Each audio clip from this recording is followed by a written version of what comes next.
ये है वक्त मीडिया। आइए ले चलते हैं आपको हिंदुस्तान के सूबे उत्तर प्रदेश के जिला मेरठ की तहसील मवाना के गांव नगला चांद में, जहां 29 अक्टूबर 2021 को मदरसा इस्लामिया अरबिया कासिमुल उलूम में जलसा सीरतुन नबी व इस्लाह मुआशरा बमौका जश्न दस्तारबंदी मुनक्किद किया गया।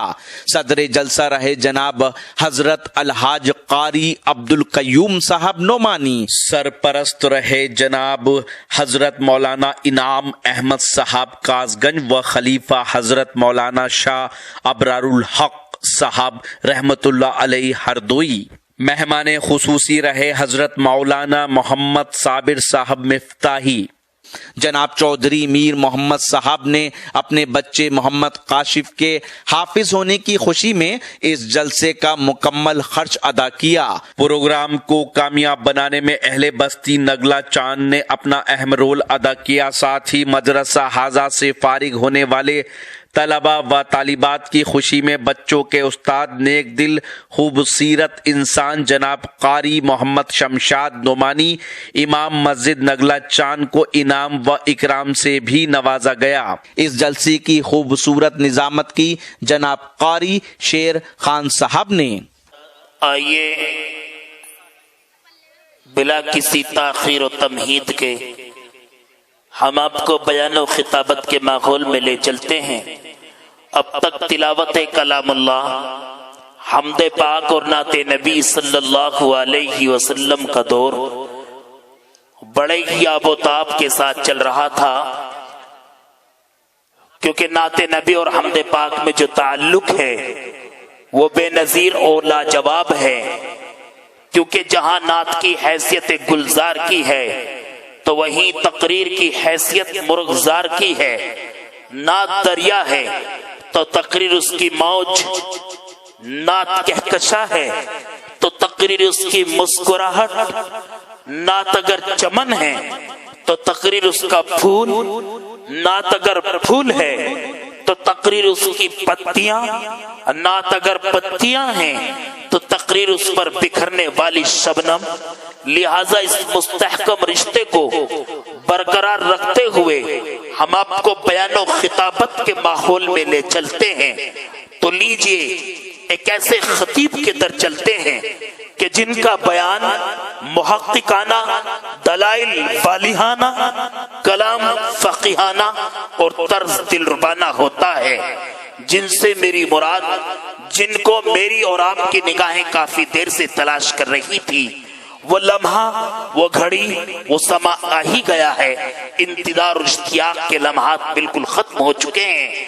तो लीजिए बिला किसी ताखीर और तमहीद के मैं उस मर्दे कलंदर को दावत देने लगा हूं कि जिसकी ललकार से मुनकिरीन नौमान कांप रहे हैं, और वो मर्दे मुजाहिद मैदान में खड़ा हुआ आवाज लगा रहा है कि कातिल मेरा निशान मिटाने पे है मजिद, कि कातिल मेरा निशान मिटाने पे है मजिद। मैं भी सीना की नोक पे सर छोड़ जाऊंगा। अरे दुश्मन करेंगे मेरी दलेरी पे तबसीरे, मर के भी एकाध समंदर में भंवर छोड़ जाऊंगा। अहले सुन्नत वल जमात के मरकजी नाज़िम आला, जिनसे मेरी मुराद हजरत अक़दस हजरत मौलाना मशहूदुर रहमान साहिब शाहीन जमाली चतुर्वेदी हैं। हुजूर वाला से इंतहाई अदब एहतराम से मुअत्तिबाना दरखास्त कर रहा हूँ कि हुजूर वाला कुर्सी सदारत पर जलवा फरोज होकर अपने मलफूजात आलिया से हम सब सामाइन को महसूस फरमाएं। माइक पर हैं, दुरूद शरीफ पढ़ लीजिए।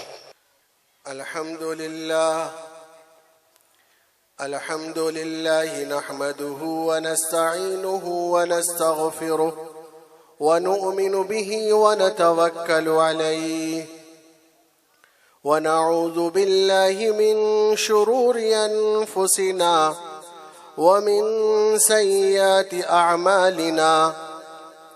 मन यहदिहिल्लाहु फला मुदिल्ल लहु व मन युद्लिल्हु फला हादिय लहु। व नशहदु अन ला इलाहा इल्लल्लाहु वहदहु ला शरीक